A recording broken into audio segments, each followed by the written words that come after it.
Il y a en Christ un dessein très complet concernant l'homme. Oui, un dessein très complet. Nous en avons dit quelque chose en citant l'Épître aux Hébreux dans notre précédent audio. Tu as mis toutes choses sous ses pieds. Hébreux 2.8. En effet, ce n'est pas à des anges que Dieu a soumis le monde à venir dont nous parlons. Hébreux 2.5. Mais à l'homme. C'est le monde à venir dont nous parlons. C'est un appel inouï, une vocation inouïe. Pas moins que le gouvernement de ce monde en union avec Christ dans les âges à venir. Dites-vous, cela est une idée magnifique, une conception splendide. Mais quelle est la valeur pratique des conceptions et des idées merveilleuses qui se trouvent très loin dans les âges à venir? Après cette merveilleuse présentation que nous avons eue de Christ et de l'homme en relation avec Christ et de leur communion ou coopération dans le gouvernement de la terre habitée à venir, il y a deux traits qui ressortent de cette épître aux Hébreux.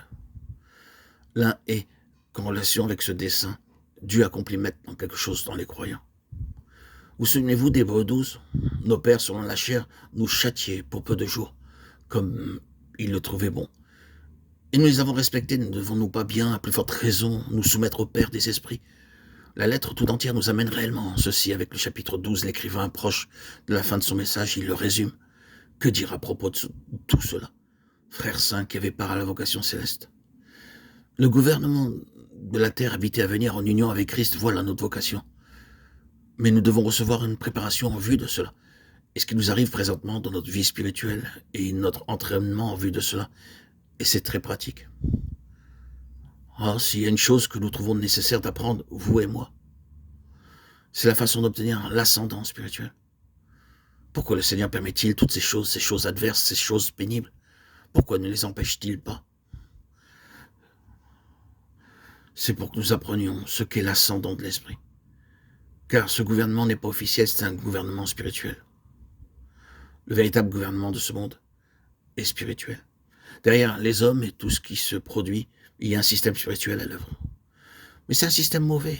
Dieu va l'éliminer de son univers et le remplacer par quelque chose de bon. Ce sera un gouvernement spirituel mais céleste.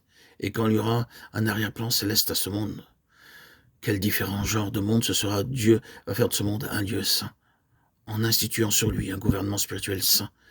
Et ce gouvernement-là va être confié aux mains des saints. Mais avec cette perspective, nous pouvons traverser un temps terriblement dur, une formation terrible entre les mains du Père, de nos esprits. Et tout cela en vue de l'acquisition de l'ascendant spirituel. Chaque jour, nous avons quelque chose à surmonter spirituellement, quelque chose qui doit être mis sous nos pieds. Oh, trop souvent, ce quelque chose nous domine et nous terrasse. Et pour en venir à bout, nous devons coopérer avec le Seigneur. Et notre entraînement consiste à ce que nous apprenions comment mettre cela sous nos pieds. C'est la mission du Saint-Esprit. Toutes ces paroles au sujet d'être puissamment fortifié par son esprit dans l'homme intérieur, Éphésiens 3.16, fort de la force du Seigneur, Éphésiens 6.10, 1 Pierre 4.11. Toutes les paroles semblables sont relatives à la question d'acquérir de l'ascendant spirituel et surmonter toutes choses.